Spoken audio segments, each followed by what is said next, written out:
one thing that staffing companies should be looking at is being able to think about how to leverage their unique knowledge and their unique insights for be able to provide that sort of consulting, project management, that sort of advisory expertise that only they can provide rather than just an AI model. So being able to leverage their own unique knowledge and being able to leverage technology are going to be, I think, two game changers for staffing firms to not only survive but thrive at a time where staffing demand just isn't what it was a couple of years ago.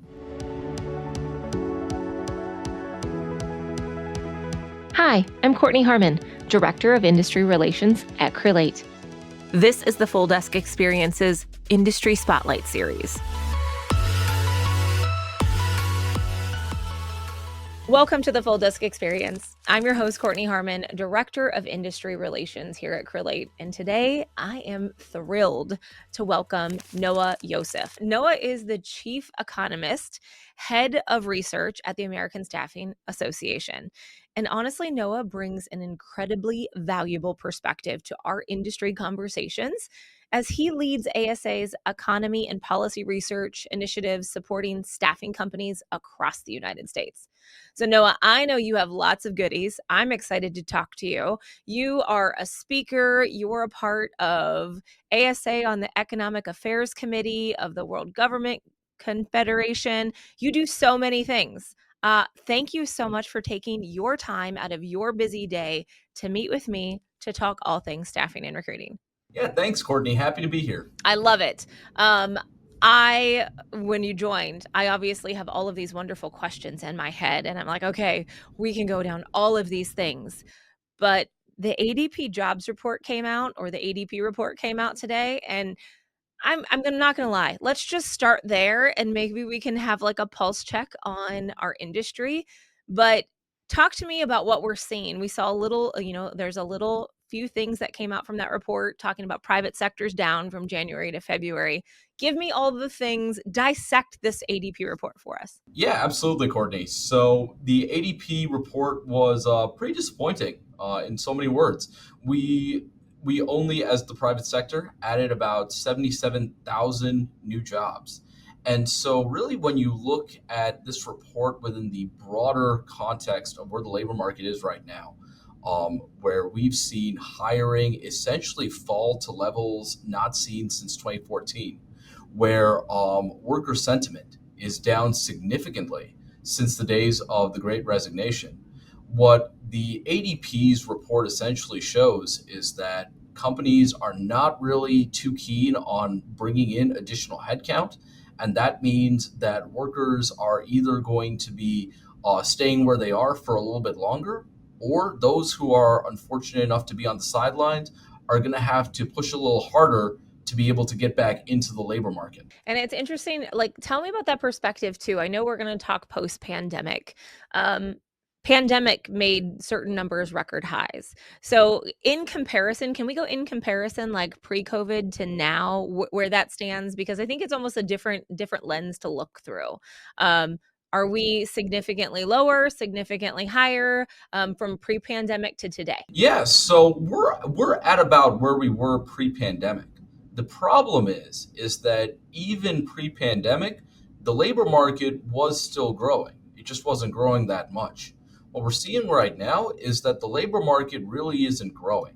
And so therefore, when you have fewer opportunities on the labor market and an increased propensity for separations from the labor market, that is a recipe for a slowdown. And so therefore, what we're going to want to see in the upcoming year is employers starting to have more of an appetite to bring on workers, and for workers themselves to be able to test the waters of the labor market and look for that new opportunity. Because without that, and with a slowdown within the labor market, that's when we're really going to be vulnerable to some of these greater economic policy shocks that might be coming on the horizon. Obviously, we talked about those shifts in the labor market. What are trends that you're seeing in temporary staffing demand across maybe different sectors here in 2025? No, that's a great question, Kortney. So quite broadly, because people is our industry's business, the staffing industry generally tends to follow trends within the labor market. So when there is a slowdown in the labor market,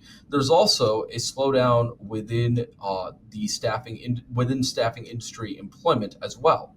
However, that can be different depending on sectors. Right now, according to ASA's research, we really see current employment within the staffing industry being driven by two key sectors. The first is healthcare. Healthcare has its own very unique dynamics of supply and demand. But quite generally, what we're seeing is that an increase in demand for healthcare support occupations, think nurses, technicians, etc., because we're seeing an increase or sustained demand for those occupations, we are continuing to see that there are more jobs within the healthcare sector for staffing companies. We're also seeing a record number of jobs being created for staffing workers within what would be considered high-tech services. So that would be engineering, IT, as well as general scientific jobs. A lot of that has to do with the fact that right now the broader economy is facing a productivity boom. With the advent of AI, as well as the increase in labor costs, companies are looking to essentially figure out how to achieve their bottom line using the fewest amount of dollars possible. So therefore, they are relying a lot on what would essentially be workers that have these higher level skill sets, like computer programmers, technicians, things like that. And that's why we're also seeing an increase in demand within these high tech services. Now, looking at staffing employment generally, what we're seeing is that those sectors that are experiencing significant demand for for staffing workers, sectors like healthcare as well as your high tech services, those sectors quite broadly comprise a lower share of staffing jobs than say sectors in the economy that are not experiencing as much demand for new staffing workers, sectors like construction or like industrial. And so therefore what we're seeing is that while certain sectors are offsetting a general decline in staffing jobs, um, the majority of the contraction in staffing employment is being driven by sectors that generally have a high appetite for staffing workers, but just not a high appetite. Do you think AI is impacting those sectors as well, and maybe the reluctance of hiring extra headcount to use AI to fill the needs and the roles? Do you think that plays any part? Absolutely. So I think that AI quite generally can affect the staffing industry within two ways. The first is how it affects the actual demand for different occupations that staffing workers are called to fill. Now, ASA's research suggests that for the majority of occupations, AI is actually going to be a complement, not a substitute for these occupations. And so therefore, while staffing workers may need to have different skill sets in order to best utilize AI to achieve a company's bottom dollar, AI is not going to replace the occupation itself.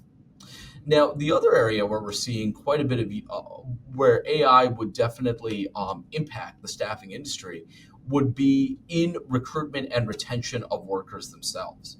There was a study that was done by the McKinsey Global Institute that looked at the time it would take for a company, any company, to essentially use AI and stand up an AI program to fulfill a particular business task, whether that is, a company's accounting functions, whether that is, their marketing, their human resources function, etc.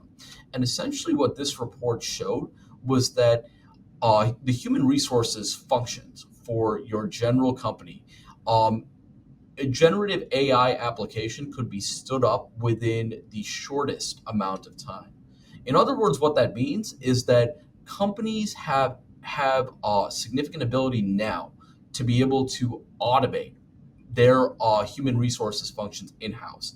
And so what that means for the staffing industry is that firms are going to have to stay one step ahead of the curve. So that way they can continue to demonstrate the value that they bring to their clients. And a lot of that is going to be departing from the traditional staffing model of simply recruiting and placing workers. That's going to be relying on staffing firms' unique knowledge of their local markets, as well as of general business activity within the human resources, staffing, and recruiting space. So that way they can serve as a trusted human advisor to their. I love it. And it's reassuring to hear that we go through revolutions of AI, industrial, whatever, and how our jobs are affected by it. But it's reassuring to hear someone like yourself and your role say the same similar thing that we've been saying, and just to hear. And it's like, it's there. It's just, you have to be you can't be an order taker. You have to be a consultant. So I love that feedback. No, that's exactly right, Courtney. And the reason for that is quite broadly, AI. While certainly it's developing at a rapid pace, right now it still has not been able to capture a lot of the second and tertiary order thinking skills that we entrust humans to do. A perfect example. We could trust an AI program to be able to scan a resume and look for keywords.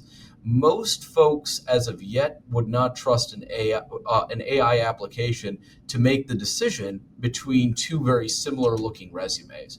And so, therefore, right now, what we're hearing not only from staffing companies, but from clients themselves, is that AI can be a good research assistant. It can't be a good research. I love that.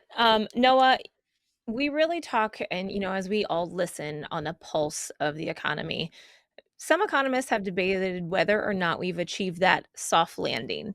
From your perspective, what indicators should staffing and recruiting professionals be watching to gauge economic stability? Yeah, absolutely. So, the definition of a soft landing is essentially where we can bring inflation back down to under 2% without causing a recession, which in layman's terms constitutes two consecutive quarters of negative growth. Now, while we haven't seen 2 quarters of negative growth, inflation is still trending at about 3%. So, in terms of whether a soft landing has been achieved, I would say not. Now, I would say, as far as what indicators to look at, I might be a little biased here, but I would say, at least for the staffing space, the ASA staffing index is a great place to start. Not only is staffing employment, just in general, a good leading indicator for where the economy is, unfortunately, typical public data sets that are produced by the BLS and by the Census Bureau, those often can capture trends in staffing employment between a month to a year behind when they're actually published. And so, therefore, the ASA Weekly Staffing Index, this is a pulse that essentially goes out to staffing companies every week, and it updates in real time. And a lot of times, backward analysis basically shows that the movements within the ASA Weekly Staffing Index tend to mirror the public estimates that get published, say, a week or a year behind when the trend actually occurred. So, highly would recommend the Weekly Staffing Index to take a look at where employment trends in the industry are going. Looking more broadly, though, I would say that right now, as I've mentioned before, the labor market is currently stuck. We're not seeing employers hire that much, and we're also seeing workers not move around so much. And so, therefore, there are two indicators that I'm looking at to be able to determine when the labor market is going to start to see more momentum, and, in turn, when the staffing industry is also going to reap some of the rewards of that momentum. The first is total compensation costs. I typically look at the Employment Cost Index, which is published on a quarterly basis by the BLS. Now, this is an index that essentially looks at how much are employers spending to bring on headcount. And what we can essentially see is that total compensation costs are above their pre-pandemic growth. And so, because of that, we know that employers are going to be a little bit more hesitant to bring on new employees. The second indicator that I look at is what's called the labor leverage ratio. Now, this is an indicator that came onto the economic scene quite recently, actually, by another labor economist named Aaron Sojourner. And basically, what this indicator looks at is who has more influence in the employment relationship. Is that the employer or is that the employee?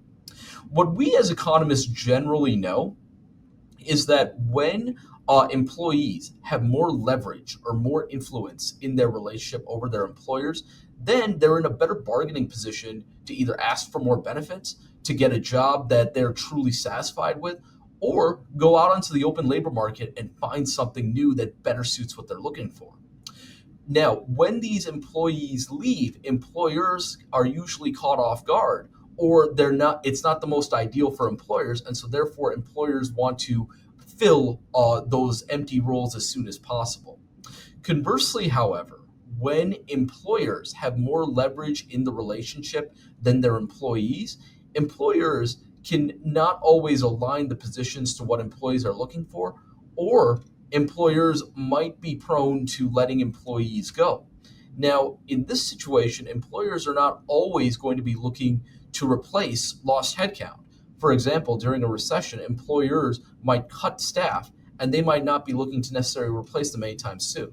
So, looking at the labor leverage ratio, when labor leverage is in favor of employees, that generally means that we're going to see more quits and more momentum within the labor market. And right now, what we're seeing is that the labor leverage ratio is below its pre pandemic growth. In other words, that means that employees aren't moving around enough and there's not enough momentum in the labor market. So, keeping it brief, the two indicators that I'm looking at is when total compensation costs come down and when labor leverage moves up. That's when I believe we're going to start to see more momentum within the labor market, which will then yield rewards to the staffing. I love it. You talked one thing about wages there. Talk to me about how are wage pressures evolving in the temporary staffing sector compared to permanent? Is there a difference? Are you seeing a difference between the two? Yeah, absolutely. So right now, so quite broadly, we have seen record levels of inflation, and we've also seen interest rates being held at 22-year highs. So because of that, we have seen a faster amount of growth within staffing wages, but that broadly mirrors what we're seeing in the labor market based on these general conditions that we're seeing in the economy.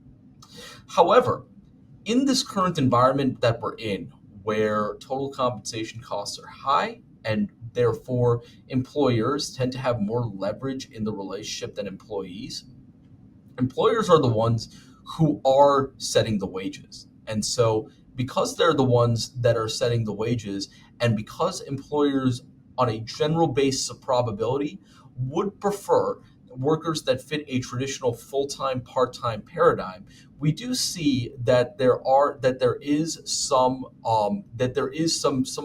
bit more of a downtrend in staffing wages relative to that of the economy at large, relative to that of the labor market at large. And that just has to do with the fact that right now, temporary workers are not in demand as much as they were, say, 2, 3 years ago during the shortages that we saw in the Great Resignation. We talked about things are slow right now.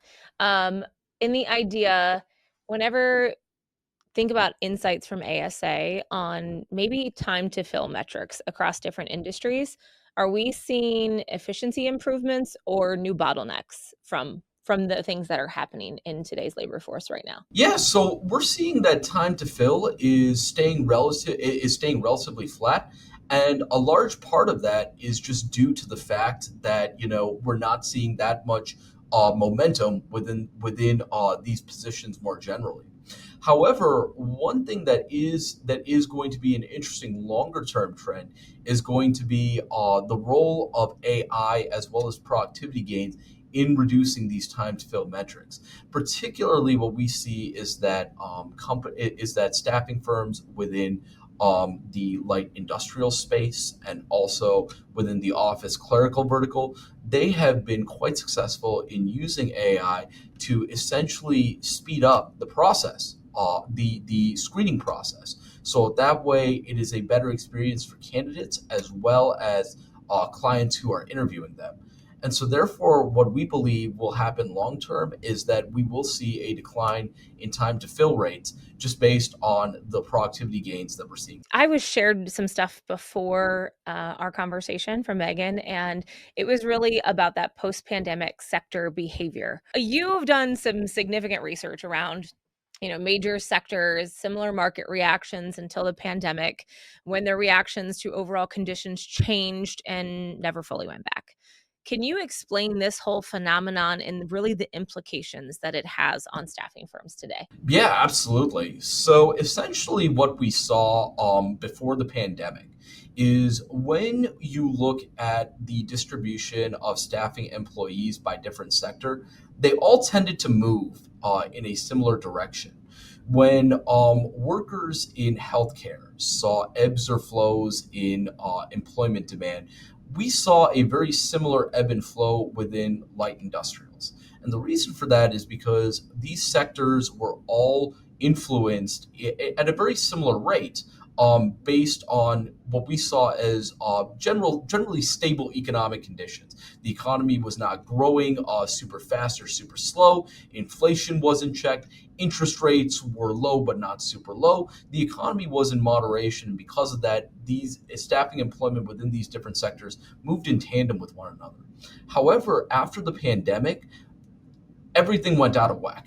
And the reason for that was because sectors experienced different levels of they experienced different levels of labor supply and demand, and those levels of supply and demand essentially influenced where and how much staffing firms could essentially come in and supplement their clients' needs. So for example, after the pandemic, healthcare still saw a significant increase in demand because of not only the pandemic but also because of the displacement that we saw in communities where people were remote working. People would be moving out trying to get closer to family. That would leave rural areas with a lack of qualified medical workers. And because of that, and because demand was so strong within specific areas, that's why we saw that healthcare tended to do really well when it came to its demand for staffing employment.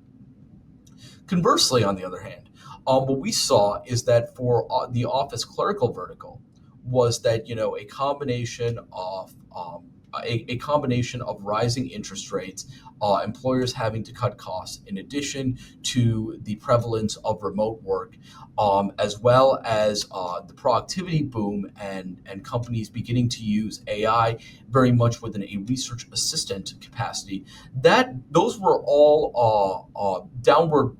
Those all constituted downward pressure on demand within the office and clerical vertical for temporary workers. And so because of that, while we saw that demand for healthcare workers increased, demand for office clerical workers decreased. And so what essentially we're seeing at a very high level when we look at the distribution of staffing employees by sector is that those sectors that did not immediately overhire in the immediate aftermath of the pandemic, those sectors that have unique supply and demand constraints. For example, healthcare or even the federal government, which up until very recently would be a stable area of the economy. So sectors that have unique supply and demand levels. And then finally, sectors that are interest rate sensitive. So those sectors that are likely to see total compensation costs fall faster because of the rate cuts that the Fed is expected to do this year, albeit at a more slower rate. Those are going to be the sectors where we see staffing demand increase more, and versus those sectors where those sectors that are more just in line with the general economy. Those are going to be sectors that essentially have a drag on staffing. Okay, and you might have just answered that. So I'm going to ask you another question in another way around all the things that you just said. I'm thinking of our staffing and recruiting friends that are listening to this. How should they adjust their strategies to account for these new sectors? Or are there any emerging opportunities that maybe didn't exist pre-pandemic? No, that's a good question. So I think there's a data point that really stands out to me, and that's looking at the breakdown of staffing industry revenue over the last 20 years. Now, in 2004, 2005, what we saw was that revenue from the traditional staffing model that comprised about 95% of total industry revenue. And essentially, after the pandemic, all the way up until 2024, what we've seen is that that traditional staffing model has only comprised about 75% of industry revenue. In other words, what that suggests is that staffing companies need to and are getting creative when it comes to figuring out how they can sustain sales, even when there is not as much demand for temporary workers. And so, like I had mentioned earlier, one thing that staffing companies should be looking at is being able to think about how to leverage their unique knowledge and their unique insights to be able to provide that sort of consulting, uh, be able to provide that sort of consulting, project management, that sort of advisory expertise that only they can provide, rather than just an AI model. Quite similarly, I know that a lot of staffing firms, they are looking at harnessing AI in order to lower their overhead costs. And I think that that's also going to be very important for staffing companies to not only get on par with what the majority of their tech-based competition can do, but then being able to work off of that and say, okay, if we can reduce our time to fill rate by X percentage, that extra time we might be able to leverage that to be able to compare the clients that have applied to a certain position to that the market for those clients, things like that. So being able to leverage their own unique knowledge and being able to leverage technology are going to be, I think, two game changers for staffing firms to not only survive but thrive at a time where staffing demand just isn't what it was a couple of years. We've been talking just US based right now. Can I take it global and ask you a question there? Okay. As someone, obviously, from your perspective, who represents ASA on the Economic Affairs Committee with the World Employment Confederation, what global market trends should US staffing firms be aware of? Yeah, absolutely. So I think the first the most overarching trend that I see is that, as much as, say, some politicians might want to push back on it, globalization is here and it's not going away. And so therefore we live in a very interconnected economy that is prone to fluctuations in migration, that is prone to shocks coming from countries' trade policies and tariffs. And so because of that, that leaves domestic labor markets and their respective staffing industries vulnerable to these sorts of shifts that might occur. And so therefore, what I would say is that staffing companies that not only are focused on the internal dynamics of their labor markets, but are also attuned to trends within the broader economy. For example, are U.S. firms doing enough to account for the impact of nearshoring via Mexico and the competition that those firms could could constitute within certain sectors, like certain services, construction, oil and gas, things like that. That's going to be an issue. Similarly, are staffing companies doing enough to protect themselves from the tariffs that are being in place? Right, there are many staffing companies right now in the United States that do a significant amount of business in Europe that are going to be prone to some disruption if the EU goes ahead with its blanket tariffs on most services elements within the economy of the European Union.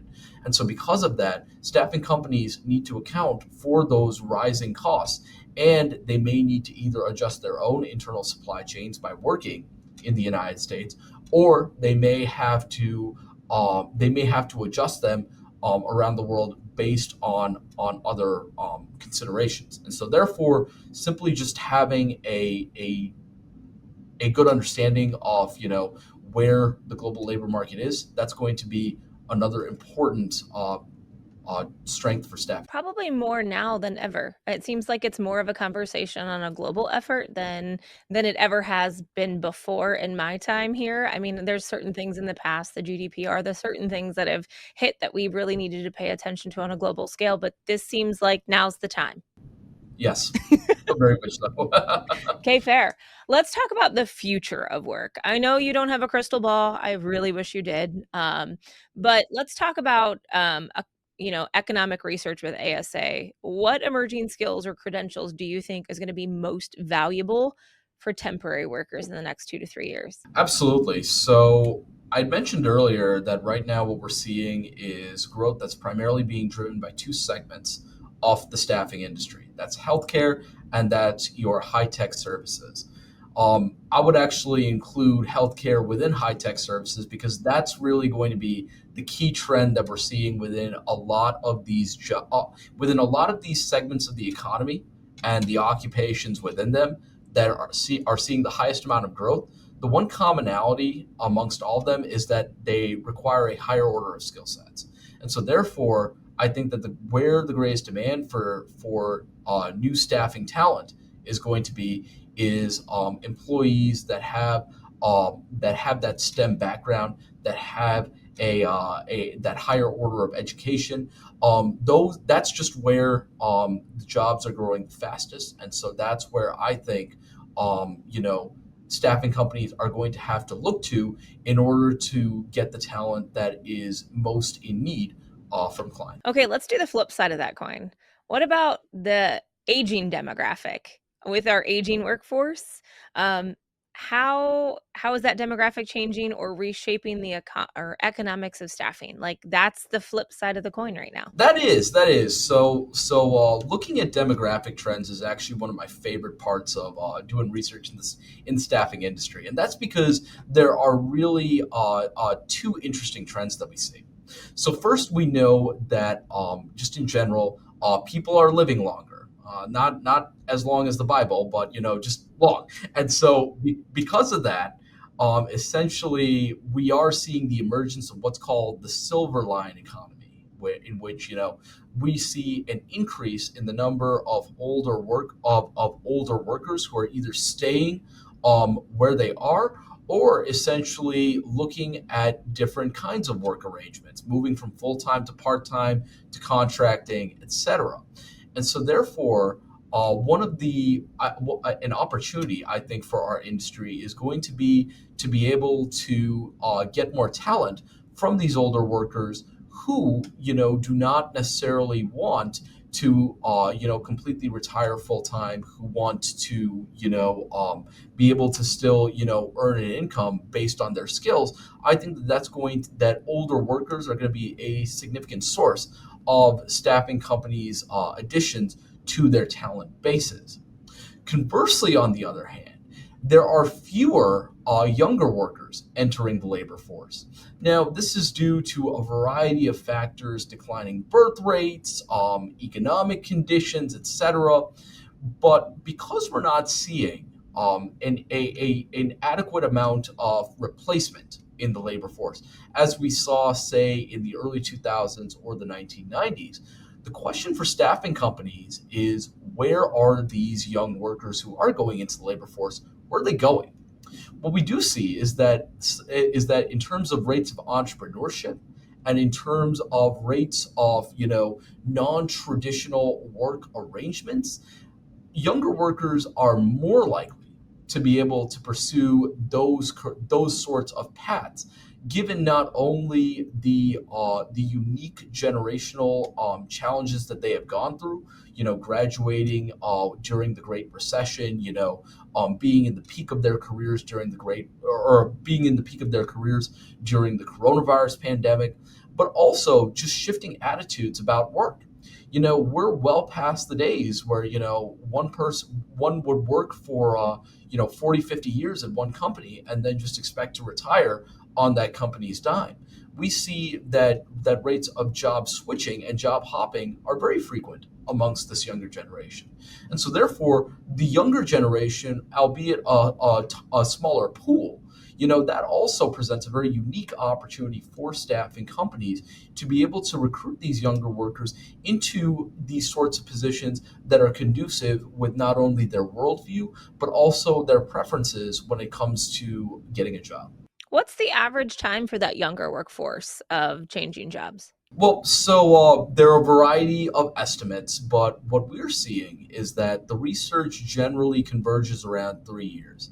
So a younger worker generally stays at a company for about 3 years before either quitting or entertaining new offers. And actually, to be fair, before I ended up taking this role at ASA, I ended up coming from two previous trade associations, both of which were 3 year stints. One had to do with downsizing, the other had to do with a merger and acquisition. But that experience, my own experience, I think, kind of mirrors what I would say a lot of younger workers go through when it comes to, not only finding a job but keeping a job. I think that's why we're also going to see this younger generation be a lot more conducive to the model of work that staffing firms are offering. When we talk about those economic incentives or challenges that are driving the growth, and I'm going to call them the liquid workforce, from the temporary, the gig, the contract workers, what are those incentives or challenges that? What ASA, we recently put out a survey of staffing employees. Now, this is very different from a lot of the research that we do because we primarily look at our members, which are staffing firms. So when thinking about what makes an employee willing to entertain the possibility of working on a temporary basis or on a contract basis, one of the biggest factors was simply the flexibility of that work.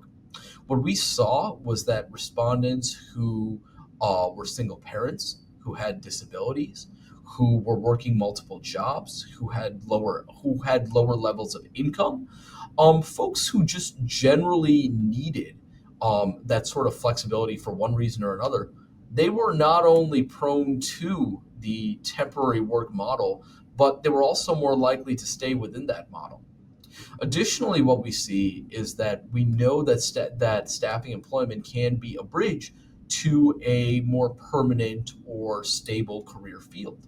And so we also see is that younger workers who have been either laid off or retired or who are otherwise looking for a career change or for a career switch, they're also prone to the staffing model based on the fact that it can provide them with that on the job experience that they can then take to be able to contribute more meaningfully, in an occupation or in an industry that more aligns with their interests. I'm going to ask you an ASA specific question just because, we're in this industry and I've known of ASA for many, many years and have been a part of all the wonderful things that they do.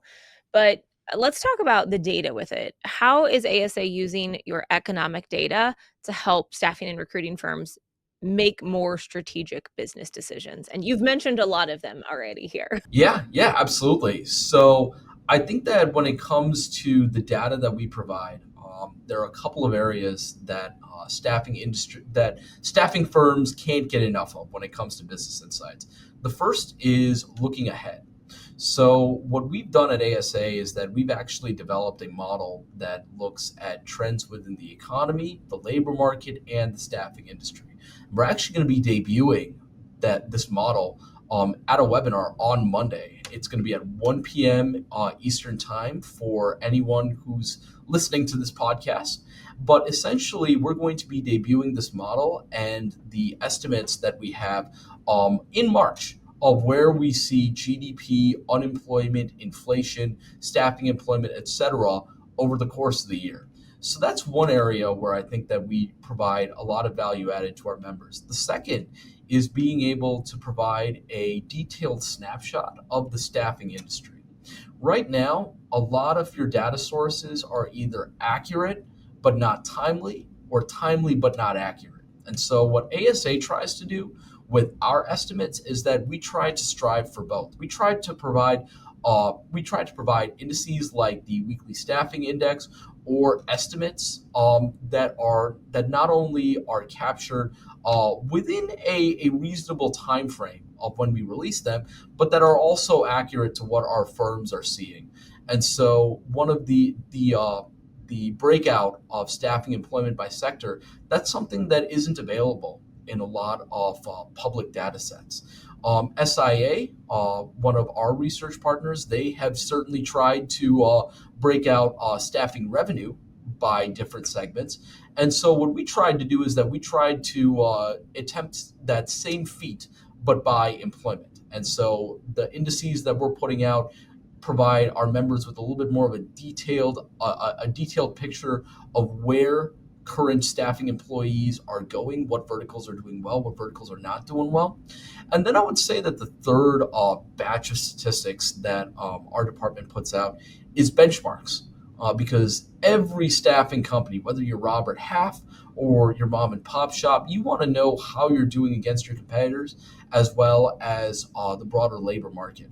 And so what we try and do is that we try and gather intelligence not only on staffing companies, but on clients. So that way we can get insights like, you know, a client can stand up, a generative AI program that is able to take care of most of their human resource functions within 1 to 3 months. So that's the standard that, a staffing company is going to have to hold themselves to. We also have a compensation report that we recently completed in 2024, and that went on sale about 2 weeks ago, and it's available to ASA members. So I like to think that we provide our members with a well-rounded picture of the industry and a good idea of what are the broader trends in the labor market and economy that are driving momentum within the staffing. I love it. So many amazing resources. Thank you so much. I could talk to you and ask you questions for hours, but I won't hold you for hours. I guess, is there anything that you haven't shared with us yet, Noah, that staffing and recruiting companies need to pay attention to, whether it's forward facing today? Is there anything that sticks in your mind as one last thought before we close out for today? The staffing industry has experienced quite a fall since the Great Resignation, and that is due largely to circumstances outside the industry's control, things in the labor market and the economy at large. But when I look at the decline in staffing employment, and then I see that, for the better part of 2 years, staffing sales have remained relatively flat. They haven't gone down as much. What that shows me is that the staffing industry is not only good at addressing challenges, but anticipating them before they arise and being creative about how they go about gathering revenue, even when the traditional model seems to have a couple of flaws now. And so, therefore, what I would say is that I think even though the staffing industry is recovering at a speed that is a bit slow and that is conducive with where the broader labor market is, staffing companies have plenty of opportunities to stay ahead of the curve. And that is not only by taking a data-driven approach to your client engagement, your talent or your recruitment and retention strategies, through your business planning, but also just ensuring that you think a little outside the box when it comes to how you position yourselves for the labor market once it opens back up again. And so, in all, I'm very optimistic about where the staffing industry might be within a year or two. I love it. Noah, I can't thank you enough for sharing your experience and your insights with our audience today. Those economic factors affecting our industry, you talked value, you talked how to navigate them through our market conditions. So hopefully, I know our listeners have gotten data points, actionable insights. For our listeners, I am going to attach Noah's LinkedIn profile and the ASA website for your research as well, if you want to dive in. Noah, thank you so much for spending the time with me today. I loved every bit of this. Great. Thank you, Kortney.